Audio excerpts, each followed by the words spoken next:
गिरणी कामगारांनी मनसे अध्यक्ष राज ठाकरे यांची भेट घेतली आहे। 9 जुलै रोजीच्या मोर्चामध्ये सहभागी होण्याचं त्यांना आवाहन सुद्धा केलंय।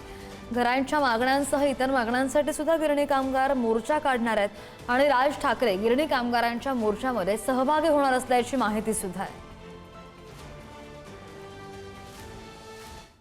मुंबईमध्ये घरं द्यायची नाहीत, हे मोठे धनधान्य जे आहेत, मालक वर्ग जे आहेत त्यांनाच मुंबईमधल्या जागा द्यायच्या आहेत आणि म्हणून गिरणी कामगारांना मुंबईमध्ये दिलं पाहिजे।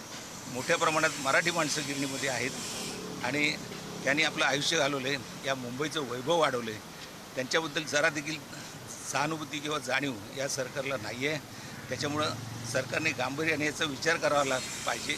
म्हणून लाँग मार्च राणीबागपासून आझाद मैदानापर्यंत आपण घेतलेलं आहे आणि सगळे गिरणी कामगार ताकदीने याच्यामध्ये उतरणार आहेत। टेक्सटाईल कॉर्पोरेशनकडे केंद्र सरकारच्या अखत्यारीमध्ये एक 20-25 मिल अजूनही त्यांच्या अखत्यारीमध्ये आहेत आणि त्या ठिकाणी प्रचंड प्रमाणामध्ये जमीन बाकी आहे।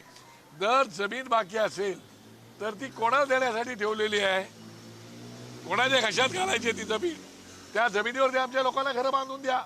नाही तर या ठिकाणी आता TDR पासून सगळं तुम्ही अदानी साहेबांना दिलेलंच आहात, तर त्या ठिकाणी घरं बांधा, त्या ठिकाणी आमच्या गिरणी कामगारांना घरं द्या।